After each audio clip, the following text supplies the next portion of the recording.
evening, everyone. Hope you all are making the best use of this lockdown time. To keep you engaged, we have come up with the Kidspreneur series, where we conduct small informative sessions to keep you engaged and updated. Kidspreneur, an initiative by Mr. Shishir Miglani and Mr. Amit Mishra, has been set up with an aim to nurture mindsets and make them future ready by exposing young minds to hands on management tools and tips, which in turn develops their leadership skills into the entrepreneurship abilities from a very young age. We now have a very short video to tell you a little more about Kidspreneur. You may be surprised to know. Kids' creativity peaks at the age of 5 and they can start to learn 5 foreign languages or more simultaneously at that age. NASA reports an average kid's creativity falls by almost 86% until adulthood.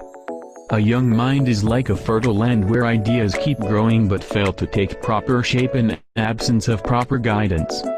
We, at Kidspreneur, nurture mindsets and make them future-ready by exposing young minds to hands-on management tools and tips, which in turn, develops their leadership skills into the entrepreneurship abilities, at a very young age.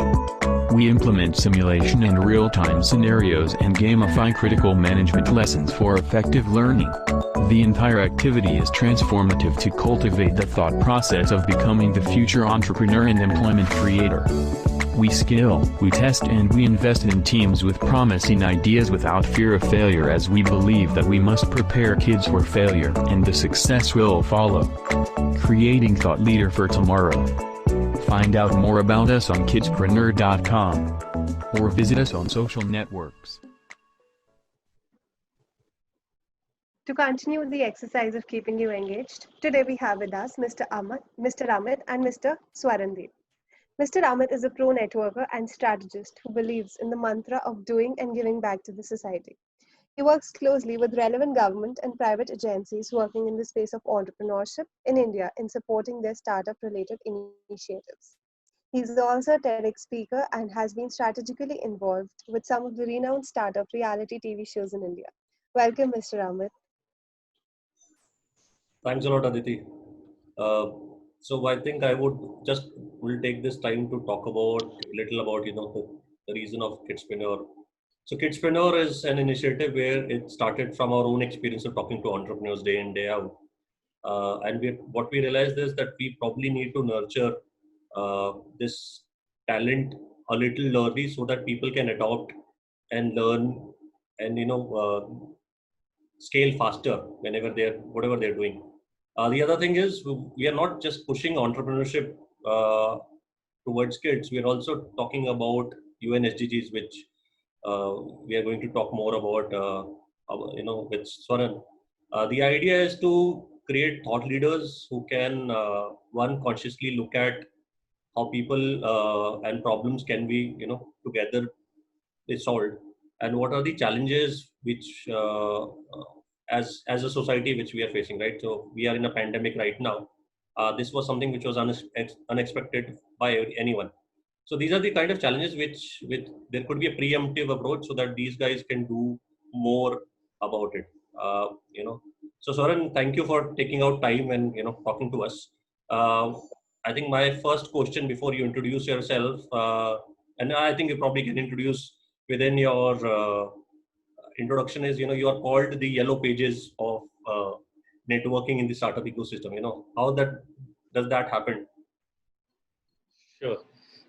So I think when I started about roughly 9 years back, one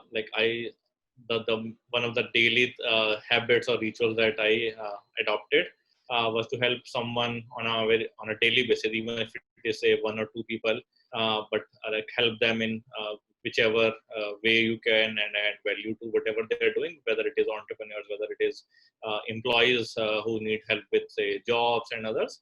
And over a period of time, as they say, compounding brings a greater effect. So all of that got compounded over a large 9-10 year period, and that's how I've been able to kind of add value to some of these stakeholders in the ecosystem. Sure. But probably I would like you to talk more about what are you doing right now. What has been your journey, and probably a little more because it's about kids. How has been your childhood Was it different? What were you doing? All that. Sure. So I think from a childhood perspective, I had like slight learning disability, not like the Tare Zameen Pe, but mostly on the speaking side. Like I used to stammer and stutter, and there was no definite medical ailment as such, but even doctors could not explain like why is that stammering or stuttering happening, and I did not have a very like a focus, like a recovery as such. But over a period of time, I think it went away through some of the things that probably my parents did, which was as we are known to do, pray to God and do a lot of those rituals. So over a period of time, that got cured. But I think what it did in the initial days, still that problem was there, was there is a lack of self-confidence when you think that people will make fun of you as you kind of speak to them. So that had some amount of brought that some amount of introvertedness in me in the initial days. But as I grew along and that confidence started coming back and growing, I think I was able to overcome that, and now I call myself an extrovert and no more an introvert, definitely. And what I currently do is that large part of my career has been into financial services. So I started with Sapient more in a financial technology role, uh, uh, doing business intelligence and some amount of software related informatic and data warehousing for in 2011 when I graduated, and working there for almost a year gave me that insight that this is not something that I can do like a lot of Indian engineers.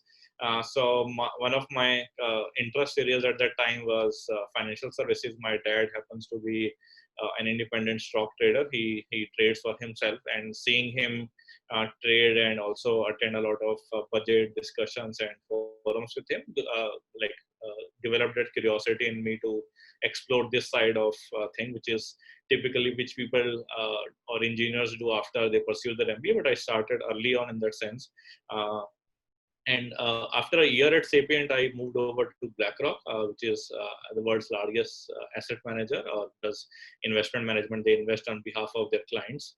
And I worked there for almost 3 years before deciding, I think, that there is some bigger sphere of financial services which I want to learn, is to how to go from evaluating fixed income and those in fixed assets to evaluating companies, and also take along my other interest area from startups and working closely with startups, and combine both of them and start a venture capital career. So I started in venture capital in 2015 with a Spanish group called Exxon. They had an India dedicated fund with about 5 investments from that fund, and that prospect of managing a fund along with the partners at the company really got me excited on, and that prospect of doing that for an international firm and a Spanish firm got me really excited. So from 2015 to 2018, I did that venture capital role, which helped me kind of become a bridge between EU and India for a lot of innovation, startups, and funds that are operating in this space and region, and at the same time kind of learn from both ecosystems on how things operate differently and how the thought process thinking is different. And I used all of that experience and knowledge to use those skills in another interest area that I kind of started developing in 2016, which was working towards United Nations Sustainable Development Goals, or SDGs in short. And the bigger idea of like leaving no one behind, which is a tagline of UN SDGs, got me really interested in how I can use my financial services skills or investment skills and make a change in this space. So currently I work as a fund associate and community manager at Unleash, which is an international non-profit working towards developing capacity in youth to help them solve for sustainable development goals. And our mission is that by 2030 we imagine, or we hope that the world is able to solve for goals, and there is which means which basically means that after 2030 we don't have any business to do. But as the situation stands currently, we know that we are like the entire world is far behind, and we are also seeing some consequences of it currently with this coronavirus, and how a human have transgressed into the nature's boundary, and which is causing ripple effects, and which is causing problems which we are seeing currently.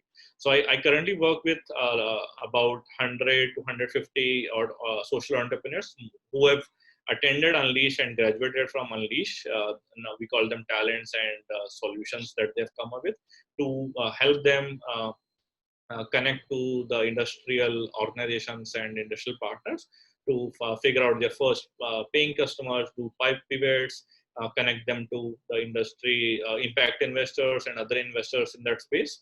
And secondly, also manage a global community of 3,000 people from 163 countries. So that's what I kind of do and bring along some of my previous work at what I do currently. Interesting stuff, Saran. I think you are getting insights from everyone possible, because social impact kind of directly, indirectly, connect with all the sectors. Right. For the just for the understanding of people, and I think this will be my last question, and Aditi can take over. For the understanding of everyone, what are these SDGs which you talk about, and Sure. what are kids, especially the young generation, how they can contribute to these SDGs? Sure. So SDGs, as it stands, is United Nations Sustainable Development Goals, which shortens to SDGs. So it is a follow-up framework that UN came up with in 2015 as a follow-up or as a successor to MDGs, which was Millennium Development Goals. So it is a framework on which UN has laid out a framework or a method on how you can contribute to solving for some of the greatest challenges facing the earth. And it is categorized into various goals. So we have quality education, we have clean energy, we have water, climate change, sustainable cities and consumption, sustainable cities and communities. We have partnership for the goals. So it's an entire framework on how you can kind of attack individual problem, as well as how these problems kind of are interlinked and relate to each other. So it's a set of 17 goals that they've listed, and within those 17 goals, there are sub goals. So like climate action is SDG 13, but within SDG 13, there will be 13.1, 13.2, which is more granular and expands on what all metrics or parameters you need to achieve or complete before you think this goal has been achieved. When it comes to the second part of your question, which is how kids can contribute, I think we have already been seeing on how some of these kids have been kind of leading the forefront. So if you take leading personalities like Greta Thunberg from Sweden and a lot of other young leaders, they are forcing their current leaders to give them a seat at the table, because this is essentially something which is happening both currently as well as has major impact in the future, which basically our next generation and next generation would see the effects of. So they're demanding their seat at the table. They are like launching their own initiatives, campaigns around, for example, climate strikes, on taking off from schools to make sure that the current parliament, the current political leaders start taking this seriously and start taking, even if it is small or baby step, they start working towards achieving these goals by 2030. So I think there are a lot of ways on how kids can contribute in different SDGs, depending on how and which form and shape they want to kind of contribute to. That was a lot of information that we got from you, and I think the kids out there will be, very inspired to know about the Unleash and this SDGs, because this is something that they are not taught about usually. As you mentioned while talking that you were an introvert while growing up, what are the things which you recommend kids can do consciously to be people's person? Sure. So I think like that transition happened when I reached college. I would say I till that time I was still an introvert. When I saw that there were a lot of opportunities for me to kind of take leadership roles, do something which I can contribute to or think can help others, I started taking those leadership roles in college. And by naturally, because if you are either part of or in the, or representing certain societies, you have to go and speak to other people, get other people involved in your mission, and sell them your vision, sell them your story, why you're doing it, and what is the end objective and impact of what you are doing. So that naturally kind of forced me to start thinking of talking to more and more people. And that hesitation that I had initially of being introvert or from that side shy, that started going away gradually. And I think it took me time in college to make the transition more complete. And by, I think when I was about to graduate in my third and fourth year, I took on a role which required very extensive people management and people communication, which was students placement coordinator. So as most universities have a student office which is running the recruitment and internship initiative, that required me to interact and communicate with HRs and recruiters from various companies, as well as your batch and your seniors and juniors, to make sure that they are able to say attend these recruitment events and initiatives. So that really helped me kind of make this transition. Like I forced myself to get on those shoes where I have to go and address people, where I have to go and speak to people, and both virtually as well as in person. So I think that helped me make that transition shift.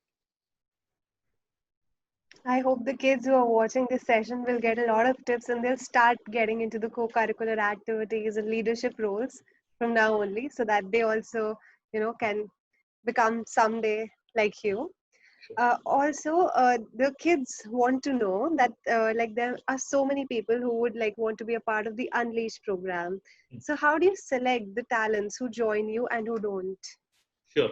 So right now, I think the age group for us is slightly which is above which typically kids can participate. So we select people from the age of 20 to 35. But there are a lot of other initiatives like ours, which which are specifically focused on involving kids.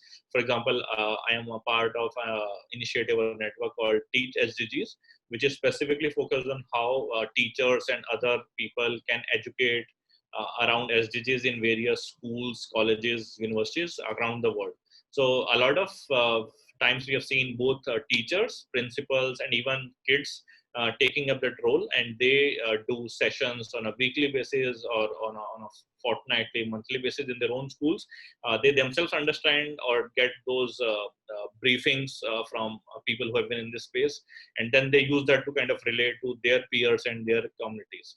But let me address that question on how do we select. So as long as we are in that age group, so on the higher side, we don't have a very hard limit. We have accepted people who are above 35, but below 18 is something that we have to kind of take on legal risk, and we cannot have minors. Either their parents have to accompany them, which make it slightly challenging from a logistical point of view for us, because we invite 1,000 people from 100 plus countries and arrange everything from visas, flights, accommodation, and so on. So that makes it slightly challenging for us to have people who are less than 18. But other initiatives that I was talking about, who are in a similar position, they are logistically able to do that. So like for example, I attended climate reality training, which is specifically focused on how you can take initiatives and steps towards climate action, which is taken by former US Vice President Al Gore. So they have initiative where if you are a minor and if they accept you, compulsorily your guardian has to apply as well, and they would accept them, and both of you can kind of join that initiative together and get trained on how to take steps and make people aware about climate action. So in my group, which was largely composed of people from India, we had someone who was, I think, 15 or 16, and his mother was accompanying him, who was, I think, a teacher or a principal at one of the schools in Delhi. So a lot of these SDG initiatives have started accepting or encouraging minors and young children to kind of participate in them. And if they can say not attend in person or physically, there are a lot of things that they can do from the comforts of home. They can do a lot of say online and other initiatives under the guidance and supervision of their parents. So I am myself mentoring two such people. One is someone who is originally from India, but now he's moved over to Canada with his parents to study there, and he does a lot of initiatives around SDGs. And then there is someone in the US who is, I think, about in class 5 there, and she does something for the local community there. And my interaction is mostly with her mother, and who kind of sometimes she also joins, and sometimes her mother relays all that communication and chat to her. So I think there are a lot of people nowadays, and like I'm happy to pass their like LinkedIn profiles and other things, so that other people can get encouraged and motivated to make sure that they also start following that path, or they also kind of learn that as take that as an inspirational move. That was great. I think the kids are going to get motivated and start working for all those, like whatever they feel they aspire the most, they're going to start working for it, so that they also get associated with Unleash one day. So it's going to be a lot of motivation for them. Right. Also, sir, we would like to know, how do you think is the United Nations trying to help and can further help its member states to come out of this pandemic? So I think they are taking multiple initiatives where, like not only United Nations, but some of their partner organizations and which operate either at a global level or in some cases also at a regional level. They are coming up with a lot of private sector initiatives, because they feel that that the pace at which private sector works is specifically conducive in such an environment when everything is at stake. You are like in an urgency to say research and medicines, come up with other better come up with solutions to attack one sub problem or a bigger problem. So they are rallying together with a lot of these initiatives, and that's where this SDG 17 also comes into picture, which is partnership for the goals. They realize that UN alone as a body or as an agency, and all their affiliated organizations or the government sector alone cannot make sure that these goals are achieved. So they need to involve not only just for the sake of it, but involve the private sector heavily, both from a funding point of view. Like you need money to make sure that all these systems and other transformations that need to happen to make sure the goals are achieved. There are people who have both the knowledge, who have the capital, as well as resources to contribute to this. So and from a pandemic point of view, they have tied up with a lot of initiatives such as Global Shippers from World Economic Forum. World Economic Forum in itself has launched different initiatives where they're trying to identify startups or very early stage companies who are focused on solving either one or multiple problems that are facing currently. So starting from how do you monitor people who have been under quarantine, to making sure that people who are facing mental health challenges, sitting at home for a elongated period of time, how do they kind of make sure that their mental health is not compromised? From people who are losing jobs, how do they make sure that those who are losing jobs, they are able to get either reskilled, retrained, or at the other end also find them alternative jobs as well. There are multiple NGOs and non-profits who are coming to the rescue of people who are homeless, who are migrants, who live on a daily wages, and they, because of everything getting shut down, they're not able to get meals for themselves and their families. So it's an entire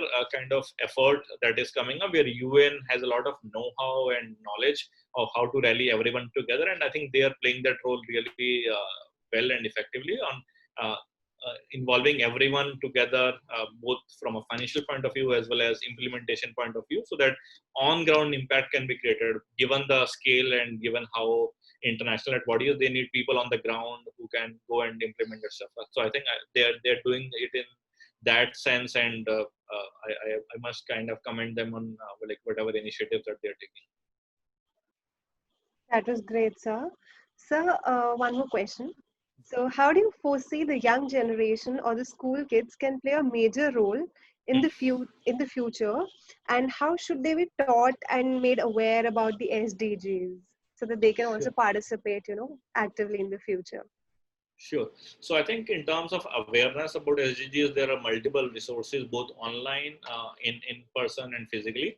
For example, as climate leaders or as Teach SDGs, both these organizations have tied up with various schools, both in Delhi, pan-Indian, all across the world as well, where they do these sessions, and the sessions are mostly meant to educate both the teachers, the principals, as well as the students on how they can come up with initiatives, but not only just awareness, but using that awareness to make small steps. For example, how do you make sure that that energy that you are consuming in your, say, school premises, that becomes clean energy or renewable energy, and you are moving away from just using electricity as your main or your primary energy source, to making sure that, say, the trash that is generated within the school system or within the university system, that can be used in a circular economy fashions. So they're teaching both the theory from an awareness point of view, and making sure that how do they take small initiatives which are like part of their daily life, and make sure that those are effected. From a major initiative point of view, I think one thing which is coming out very prominently and clearly is the ability to kind of question your leadership. And your leadership can be at different levels. For kids, it could be their teachers, their principals, their parents, their families, and to then coming up more largely on your elected officials, to your prime ministers and presidents. You might not be able to reach them directly, but through some of the initiative that you take, once you start coming to the forefront, there are ways obviously where you can approach them and make sure that whatever you are working on gets highlighted. You are able to kind of bring it to their attention and to the notice, and question them regularly on why are you, say, not moving from coal-based systems to clean sources of energy. So I think that questioning that leadership, which is not just for the kids but for everyone involved, that how do you question your leadership and make sure that you force or pressure them to act on solving and getting on the path to solve for sustainable development goals. I think the kids are going to focus here now after this session on the SDGs and Unleash, and everybody is going to go to the websites and check out what they are. And the parents Sure. and the teachers will also try to promote these after this session, this so resourceful and informative session with you. It was Sure. great having you with us today, sir. Thank you so much for joining us. Sure. Thank you. Thanks for having me. Appreciate Thanks it. a lot, Saman. Thank you. Thank you, Amit sir, for joining us today. Thanks, Aditi. Thank you. Before we close today's session, I would like to introduce to all of you an initiative, Kids Life by Kidspreneur, which is an effort to help parents and kids alike to stay engaged constructively amid this unfortunate lockdown situation. These testing times under COVID-19 situation have created a vacuum and forced us to face times that we never dreamt of. Engaging kids has become quite an effort who are forced to stay inside their homes 24/7. This initiative may be, this initiative, like many others, may help to keep you and your kids engaged during this quarantine time. Thank you so much for joining us.